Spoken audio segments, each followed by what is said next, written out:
Aristotle believed the whole point of your life comes down to one word, eudaimonia. It's often translated as happiness, but that's not quite right.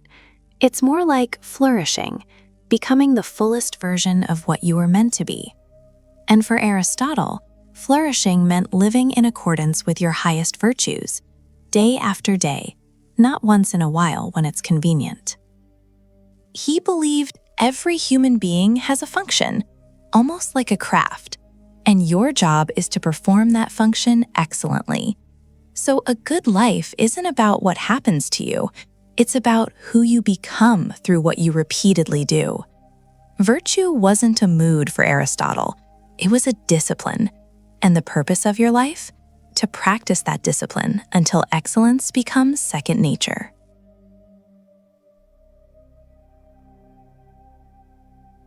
Now here's a man who's been wildly misunderstood for over 2,000 years. People hear Epicurus and think indulgence, pleasure-seeking, hedonism, but that's not what he taught at all. Epicurus said the purpose of life is ataraxia, a state of deep, undisturbed tranquility, and the way you get there isn't through excess. It's through simplicity, friendship, freedom from fear, especially the fear of death and the fear of gods. He believed pleasure is the absence of pain, not the accumulation of more. A piece of bread, a glass of water, a quiet garden with people you love. That, to Epicurus, was the highest life a human could live. Not more, less, but the right kind of less.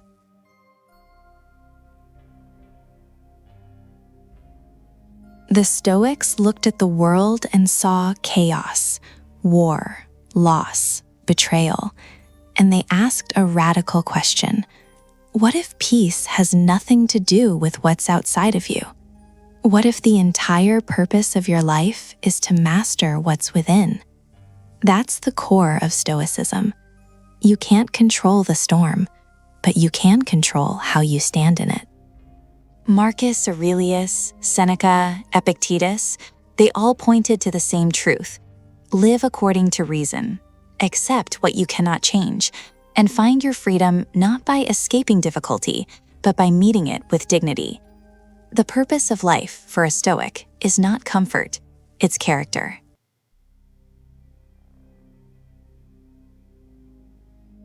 Diogenes lived in a barrel. Let that sit with you for a second. He owned nothing. He mocked the powerful. He walked through Athens in broad daylight with a lantern, saying he was searching for an honest man, and he never found one. His whole life was a protest against pretension, against greed, against the social games people play to feel important. For Diogenes, the purpose of life was radical, almost aggressive freedom. Strip away everything society tells you that you need. Status, wealth, reputation. What's left? That's you. And if you can live there, raw, undecorated, unbothered, then you found something most people never will. He didn't write philosophy. He lived it, loudly.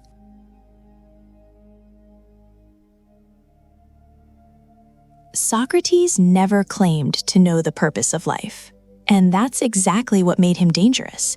He walked around Athens asking questions, not to get answers, but to expose how little anyone actually knew. The unexamined life is not worth living. That one line has echoed through centuries, and he meant it, literally. He chose death over silence. For Socrates, the purpose of life wasn't to arrive at some final truth. It was to keep searching, to stay curious, to question every assumption you hold about yourself and the world. He believed the soul mattered more than the body, and that wisdom, real wisdom, starts the moment you admit you have none. That's not humility as a performance. That's humility as a way of being.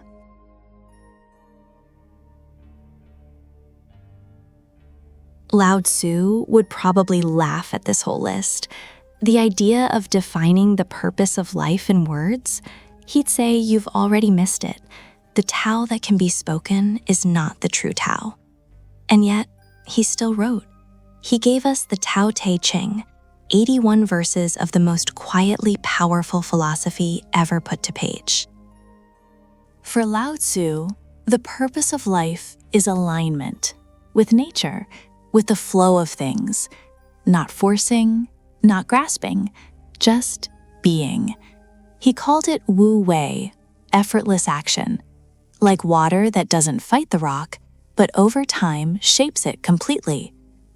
The purpose of life isn't to conquer the world, it's to stop resisting it. And in that surrender, you find a kind of power that ambition could never touch.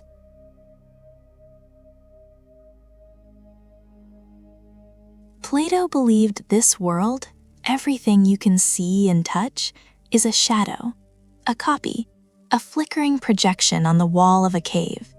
And the purpose of life? To turn around, to walk toward the light. His allegory of the cave is one of the most haunting images in all of philosophy. We're chained, watching shadows, calling them real.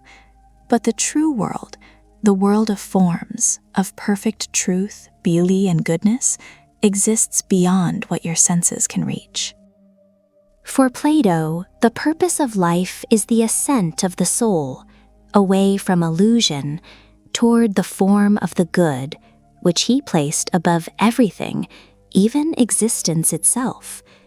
Philosophy for him wasn't an academic subject. It was the practice of learning how to die, and in doing so, learning how to truly live.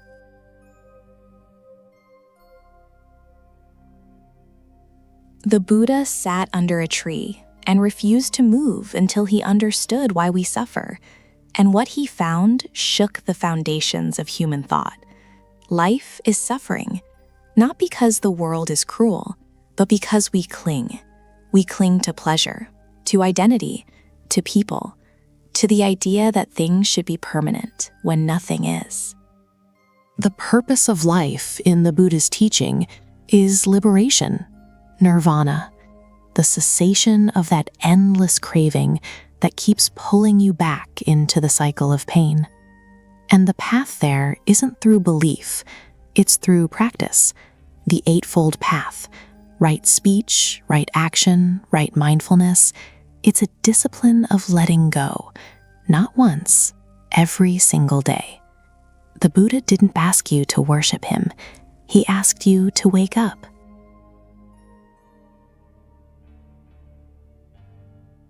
Plotinus took Plato's vision and pushed it even further into something almost mystical. He believed all of reality flows from a single source. He called it the One, and the One is beyond thought, beyond language, beyond even being. Everything in existence is an emanation of this source, like light pouring out from a flame. And the purpose of your life? To return, to trace your way back through the layers of reality, from the material, through the soul, through the intellect, until you dissolve into union with the One. Plotinus reportedly experienced this union a handful of times in his life, and he described it as the flight of the alone to the alone. That line still gives me chills. For him, the purpose of life wasn't to build something in this world. It was to remember where you came from and find your way home.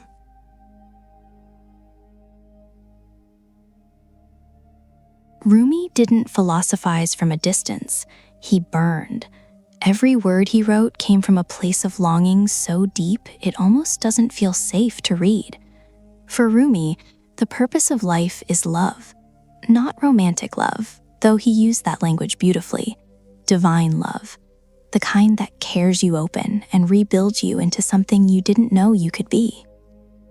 He said, "You were born with wings. Why prefer to crawl through life?" And that's the whole teaching, really. You are not your pain. You are not your smallness.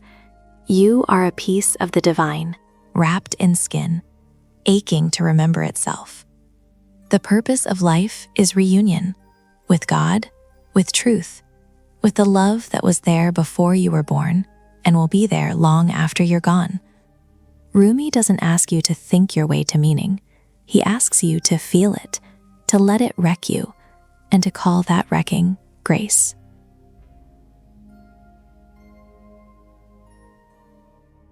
Confucius didn't chase some abstract heaven. He looked around at families, at communities, at the quiet rituals of everyday life, and said, "This is where meaning lives." For him, the ultimate purpose of life was to cultivate virtue, Ren, that deep, bone-level compassion for other human beings. He believed that if you could become a person of integrity, a Junzi, then you weren't just saving yourself, you were holding the whole world together. It starts with how you treat your parents, how you honor your elders, how you show up, even in the small, forgettable moments. And the beautiful thing? He never demanded perfection, just sincerity, just the honest, daily effort of becoming a little more human than you were yesterday. That was enough. That was everything.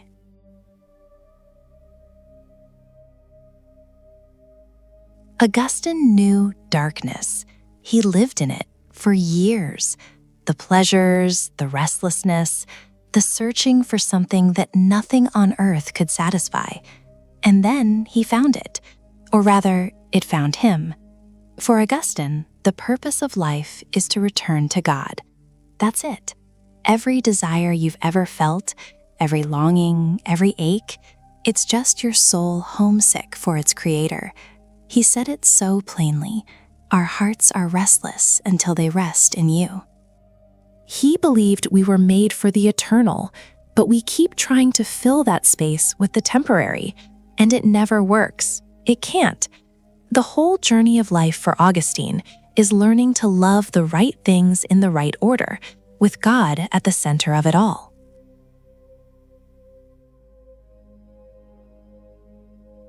Al-Ghazali was a man at the top, scholar, theologian, respected across the Islamic world. And one day, he walked away from all of it, because knowledge without inner transformation meant nothing to him. For Al-Ghazali, the ultimate purpose of life is to know God, not intellectually, but experientially, deep in the heart. He believed the soul has a spiritual eye, and most of us walk around with it closed. We're distracted, chasing status, wealth, approval. But the real work? It's purification, stripping away the ego until what's left is a heart that mirrors the divine light. He called it marifa, a knowing so intimate it changes everything about how you live. And he didn't just teach this, he lived it. He gave up everything to find it.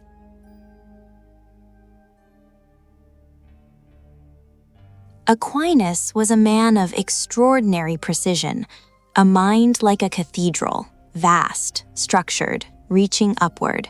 For him, the purpose of life was the beatific vision, the direct, unmediated experience of God's essence, not metaphor, not symbol, actual union with the divine. He believed that human beings are wired for this, that our intellect and our will are always reaching toward the ultimate good, even when we don't realize it. Every truth you discover, every act of love, it's a step toward that final seeing. But here's the weight of it. He said we can't get there by effort alone. Grace carries us the rest of the way.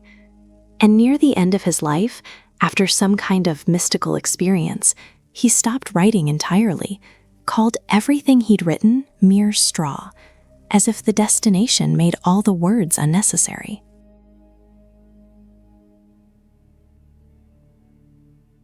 Diogenes didn't want your respect. He didn't want your money, he didn't want your house or your title or your nice robes. He wanted freedom, raw, uncompromising, almost savage freedom. For Diogenes, the purpose of life was to live according to nature and strip away every lie civilization had layered onto the human soul. He slept in a barrel, ate with his hands, mocked the powerful to their faces. And it wasn't madness, it was philosophy in action. He believed that the more you own, the more you're owned, that comfort is a cage dressed up in silk. So he chose discomfort, He chose honesty so sharp it made people bleed. And in that radical simplicity, he found something most people never do. He found himself, completely unbothered, completely free.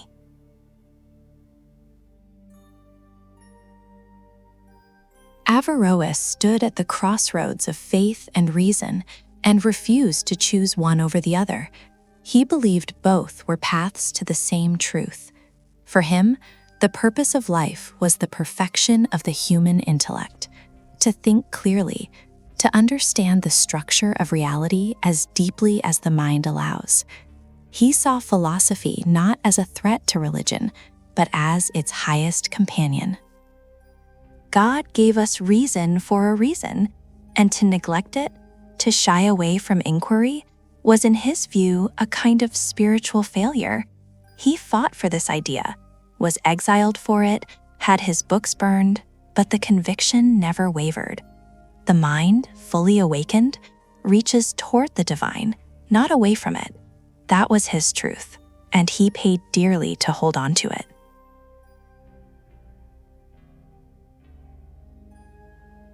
They called him the laughing philosopher, and that tells you almost everything you need to know.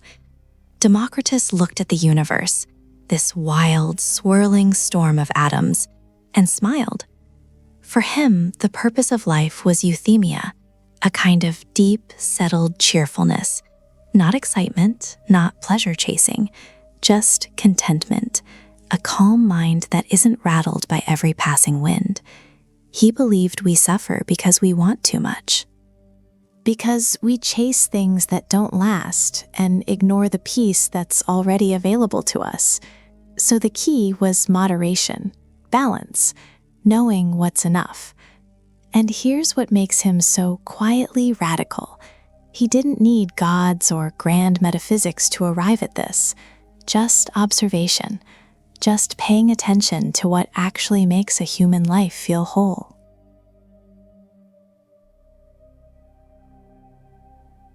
Most people know Pythagoras for the triangle, but the man was far stranger, far deeper, and far more mystical than any math class would suggest.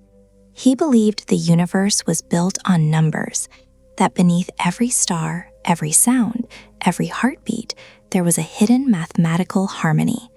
And the purpose of life? To align your soul with that harmony. He taught that the soul is immortal, cycling through body after body, lifetime after lifetime. And in each life, your job is to purify yourself through discipline, through music, through study, until your soul vibrates at the frequency of the cosmos itself. It's a wild vision, beautiful and strange, but at its core, it's saying something simple. You are not separate from the order of things. You are part of the music. Learn to listen.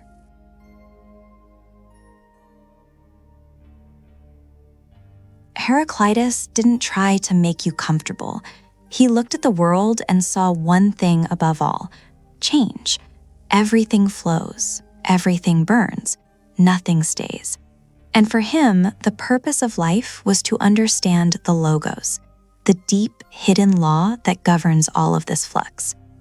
Most people are asleep, he said, walking through life like dreamers, mistaking the surface for the substance. But the wise person, they see the pattern beneath the chaos.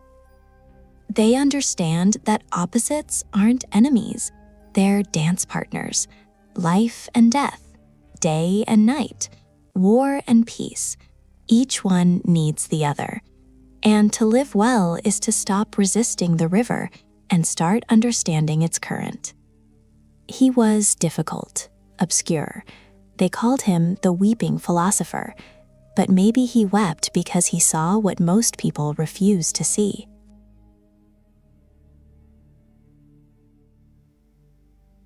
Marx didn't sit in a garden contemplating the soul. He sat in libraries. He walked through factory towns.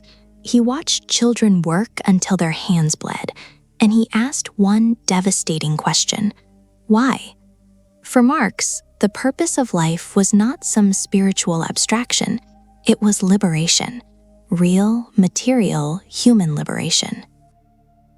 He believed that the systems we live under, capitalism, class, wage labor, they alienate us from our own nature. We become tools, we become products. We stop creating and start surviving, and that's not living. He dreamed of a world where people could work not because they had to, but because it fulfilled them, where you could think, create, and be fully human. You don't have to agree with his answers to feel the power of his question, because the question still burns. Are we free, or are we just managed?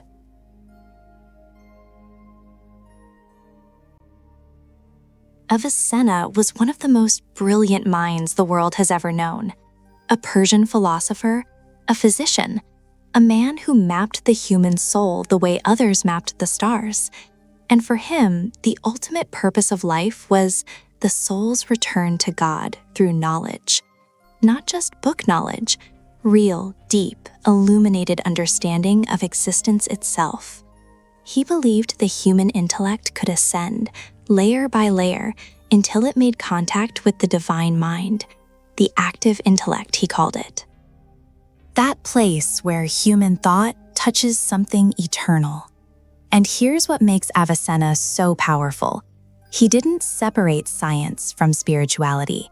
He saw them as the same ladder. Every truth you uncover in this world pulls you one step closer to the source of all truth. So the purpose of life, it's to know, to keep knowing, until your soul remembers where it came from.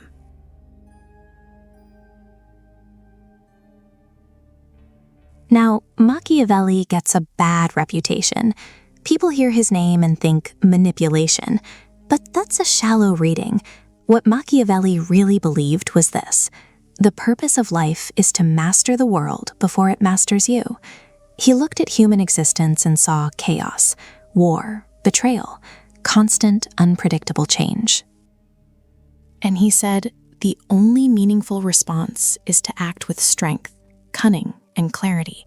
Not cruelty for cruelty's sake, but the refusal to be naive. He called it virtue. And it wasn't virtue the way we think of it. It was power, skill, the ability to bend fortune to your will. For Machiavelli, life doesn't reward the good. It rewards the prepared. And the purpose of being alive? It's not to wait for heaven. It's to shape the earth beneath your feet while you still can.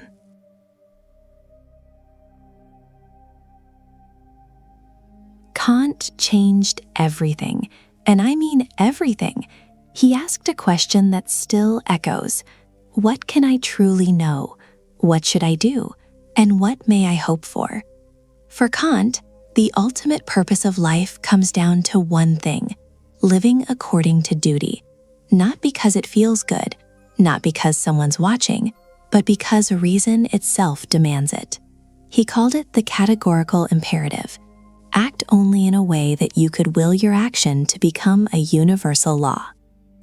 That's heavy. That means every choice you make should be worthy of being a rule for all humanity. And he believed that when you live this way, grounded in moral law, guided by reason, you align yourself with something sacred: dignity, freedom, the very foundation of what it means to be human. Kant didn't promise happiness. He promised something harder, something better. He promised you could be worthy of it.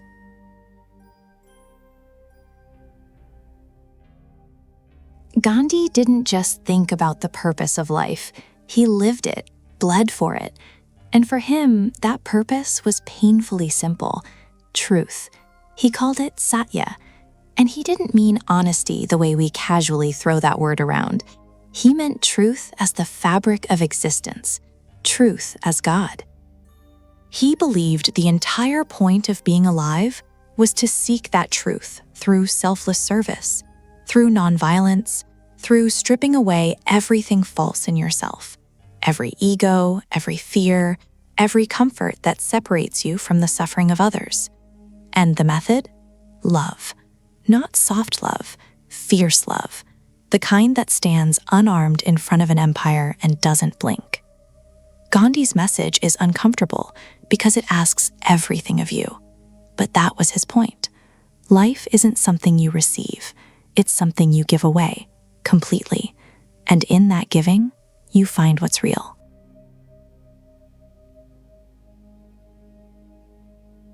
Schopenhauer looked at life and said, "It's suffering." And he wasn't being dramatic. He meant it from the marrow of his bones. He believed that behind everything, every desire, every ambition, every heartbeat, there's a blind, restless force he called the will. And this will doesn't care about your happiness. It just drives you. You want something, you get it. And then you want something else, forever. An endless, aching loop. So, what's the purpose of life in a world like that? For Schopenhauer, it's liberation from the will itself, through art, through compassion, through a kind of quiet renunciation that lets you step off the wheel. He was deeply influenced by Eastern philosophy, Buddhism, Hinduism, and it shows. His answer isn't triumph, it's stillness. The purpose of life is to stop being enslaved by your own wanting.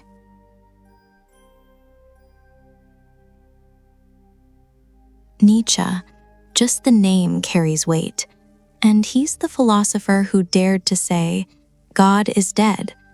But that wasn't a celebration, it was a warning, because without God, without a cosmic purpose handed to you from above, you have to create your own, and that's the whole point. For Nietzsche, the purpose of life is self-overcoming, becoming who you truly are, not who society told you to be, not who fear shaped you into. He called the ideal the Übermensch, someone who creates their own values, embraces suffering, and says yes to life in all its chaos. And here's the hardest part. He introduced the idea of eternal recurrence. Could you live your exact life, every joy, every agony, over and over again for eternity, and still say yes? That's the test. Nietzsche doesn't comfort you, he challenges you. The purpose of life is to become strong enough to love it, all of it, without looking away.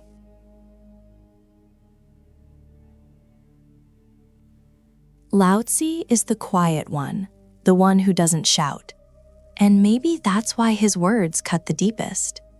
For Lao Tzu, the purpose of life is alignment with the Tao, the way.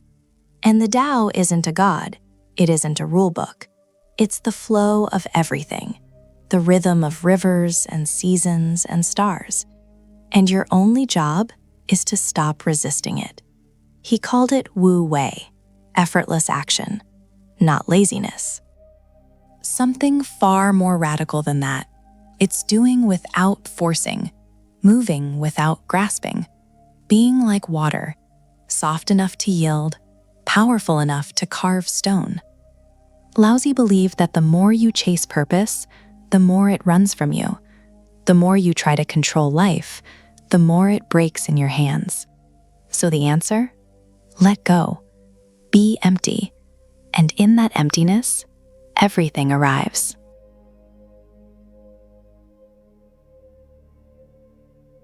Locke believed in something beautifully simple. You come into this world as a blank slate. No destiny written in your bones, no sin etched into your soul at birth, just possibility. And for Locke, the purpose of life is the pursuit of happiness through reason and liberty. He truly believed that every human being has natural rights, life, liberty, and the pursuit of what's good, and that these rights aren't given by kings or governments. They're yours just because you exist. But here's the thing. Locke's happiness wasn't reckless pleasure. It was thoughtful, considered, built on understanding yourself and the world around you. He saw knowledge as the path and freedom as the ground you walk on. The purpose of life, in Locke's eyes, is to think clearly, to live freely, and to build a world where others can do the same. It's philosophy that breathes democracy into existence.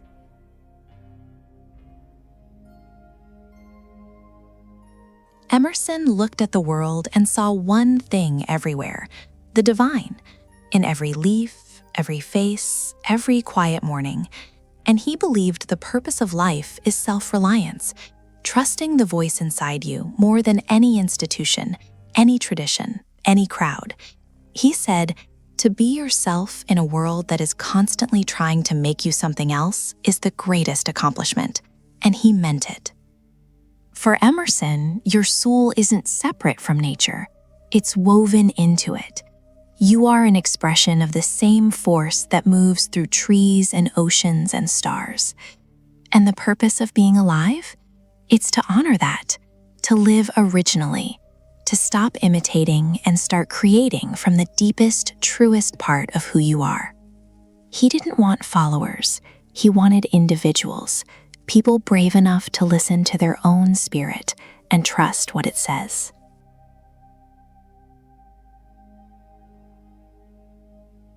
Pascal is the philosopher who breaks your heart because he was brilliant, a mathematician, a physicist, an inventor, and yet he was haunted by the silence of the universe. He once wrote, "The eternal silence of these infinite spaces frightens me," and that fear shaped everything. For Pascal, the purpose of life is the leap of faith. He believed reason can only take you so far, and then you're standing at the edge, and you have to choose. His famous wager says it plainly: if God exists and you believe, you gain everything. If God doesn't exist and you believed, you lose nothing. But if God does exist and you didn't believe, you lose it all. It's not elegant philosophy, it's desperation dressed in logic. And that's what makes Pascal so real. He knew that being human means living in uncertainty, and the purpose of life? It's to wager your whole heart on something you cannot prove and live as though it matters, because maybe it does.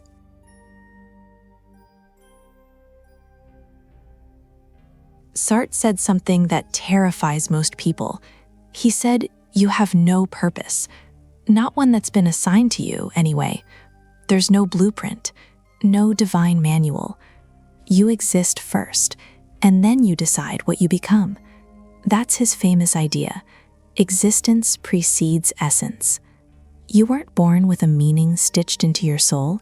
You have to create it. Every single day, with every choice, you are writing yourself into being. And that freedom, it's not a gift.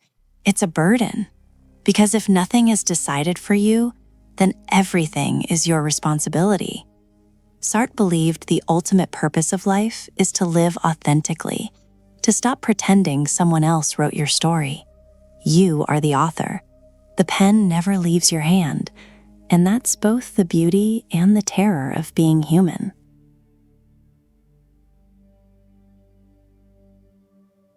Camus asked the most dangerous question in all of philosophy: is life worth living? That's it. That's where he started. He looked at the world and saw no inherent meaning, no grand design, no cosmic fairness, just silence from the universe. And he called that the absurd, this gap between our desperate need for meaning and a world that offers none. But here's where Camus surprises you. He didn't say give up, he said rebel. He said the purpose of life is to keep living fully, passionately, even in the face of meaninglessness. Think of Sisyphus rolling that boulder up the hill for eternity.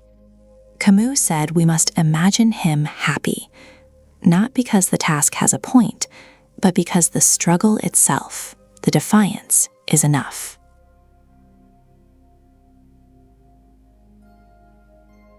William James didn't care much for abstract debates about truth. He was a pragmatist, and his question was simple: does it work? Does this belief help you live a better life? If it does, it's true enough. For James, the purpose of life wasn't something you discover carved in stone. It's something you test. You try on different meanings like clothes, and you keep what fits. He believed deeply in the power of individual experience. Your truth might not be my truth, and that's fine. What matters is that your life feels vivid, engaged, real. He once said that the greatest use of life is to spend it on something that will outlast it. So purpose, for James, isn't a destination, it's a direction you walk, chosen because it makes you come alive.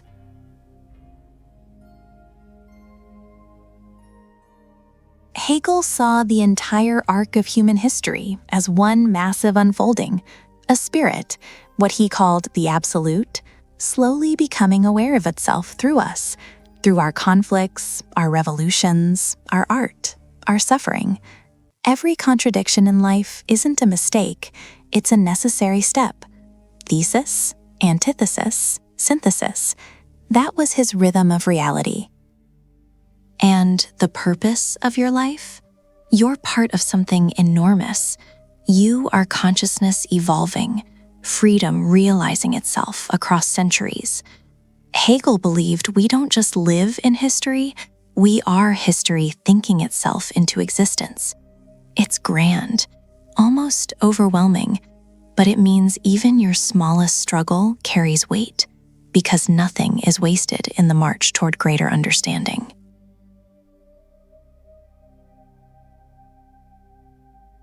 Bentham made it simple, almost ruthlessly simple. The purpose of life is to maximize pleasure and minimize pain. That's it. He called it the principle of utility, and he meant it for everyone, not just you, not just your family, but the greatest number of people possible. He even tried to build a calculator for happiness, a moral math, every action weighed by how much joy or suffering it creates. Some people thought it was cold, too mechanical, but underneath all that logic was something deeply compassionate. Bentham genuinely believed every creature capable of suffering mattered. Your purpose isn't to chase your own bliss alone, it's to widen the circle, to build a world where less pain exists, where happiness isn't a privilege, but a right.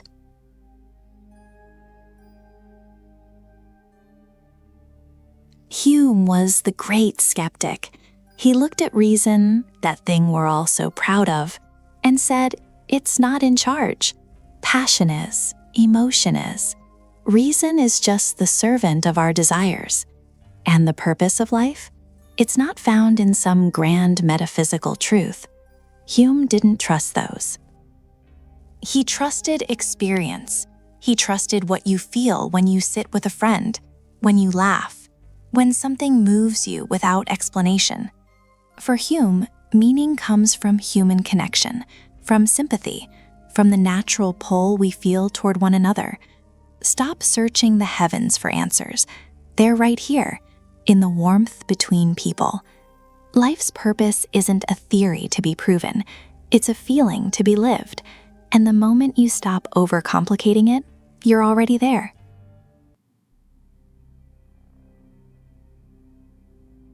De Beauvoir refused to accept a life already defined for her. She said that's not freedom, that's a cage with a comfortable name. And her whole philosophy was about breaking out. She believed the purpose of life is to pursue genuine freedom, not just for yourself, but for others. Because your liberation means nothing if it stands on someone else's oppression. She challenged the idea that women or anyone are born into a fixed role. One is not born, but rather becomes, she wrote. And that becoming, it's the point, the constant act of choosing who you are in the face of a world that wants to choose for you. De Beauvoir lived what she preached, fiercely, unapologetically. Purpose, for her, was never a comfortable thing. It was a struggle, and that struggle was sacred.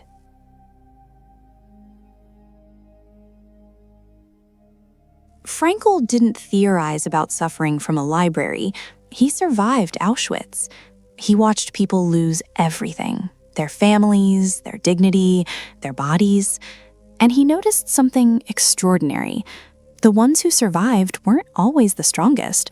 They were the ones who still had a reason to live, a purpose, something waiting for them on the other side of the horror. And from that darkness, he built his life's work. He said the purpose of life isn't pleasure. It isn't even happiness. It's meaning. And meaning can be found anywhere, in love, in work, in how you choose to face unavoidable suffering. He who has a why, Frankl wrote, borrowing from Nietzsche, can bear almost any how. That line isn't philosophy, it's survival, and it's the truest thing anyone has ever said about the human spirit.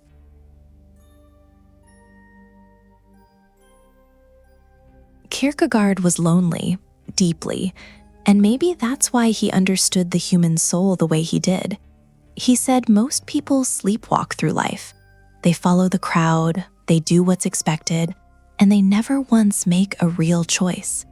But purpose, real purpose, requires a leap of faith. Not blind stupidity, but a willingness to step into uncertainty with your whole heart. He believed the ultimate purpose of life is to become an individual, not a copy, not a role, a self, standing alone before God or before existence, trembling but choosing anyway.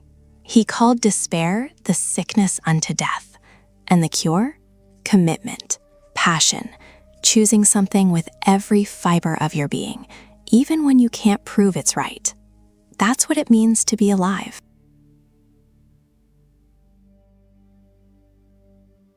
Alan Watts had this way of laughing at the thing everyone else was panicking about. He'd say, "You're already it. You're already the purpose you've been looking for." We spend our whole lives chasing the next thing, the next goal, the next achievement, like life is a race with a finish line. But Watts said no. Life is a dance, a song. You don't dance to get to a certain spot on the floor. You dance to dance. And the meaning of life isn't hidden somewhere at the end of the road. It's in the road itself. It's in the breath you just took, the sound you're hearing right now. Watts blended Eastern wisdom with Western restlessness, and he kept telling us the same thing. Stop trying to figure it out. You are the universe experiencing itself, and that is enough.